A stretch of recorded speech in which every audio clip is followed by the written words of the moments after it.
challenges in the upcoming year, and how is Picarro helping you reach those goals? Let me say that we have many challenges in front of us, considering also the overall scenario. But let me at least identify the largest one, the most challenging one, and the one in which Picarro can help us significantly. That is the energy transition, fostering the energy transition. In line with the target that were set by the European Union in the original document being the Fit for 55, and most recently about the Repower EU. Our goal is to reach the net zero, the neutrality by 2050, and we have designed a long journey. We have set goals for 2028, minus 34% of the greenhouse gases emissions, and minus 40% by 2030. That will let us reach the net zero emission by 2050. The major source of greenhouse gases for us is the gas leakages. And that's where Picarro fits in. We have, with Picarro, done a very long journey. First of all, to establish the baseline, because the targets that I mentioned before were relevant to 2020. Picarro leakage research has helped us to identify which was our baseline. Okay. And based on that, we establish the targets. Now Picarro is helping us to find the leakages and reduce the emissions. But that would be to simplify the role of Picarro.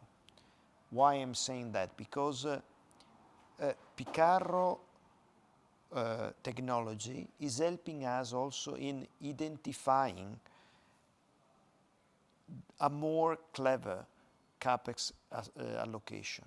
What I mean is that through the data that Picarro provides to us, we are able to prioritize our CapEx investments. So identifying which part of the gas network needs to be replaced before the others. And the result is that we are able to further reduce the emissions. So all this action, research of the leakage, data collection, and then planning of the CapEx to be implemented is helping us to achieve the targets that we set for 2028 and 2030, but moreover to reach the net zero emission by 2050. Wow, okay. So with that said, what's next in the gas energy industry? You know, Picarro is an important piece of the equation, but it's not the only one.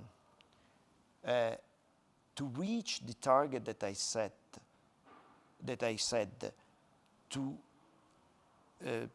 support the energy transition, we need to have a different infrastructure.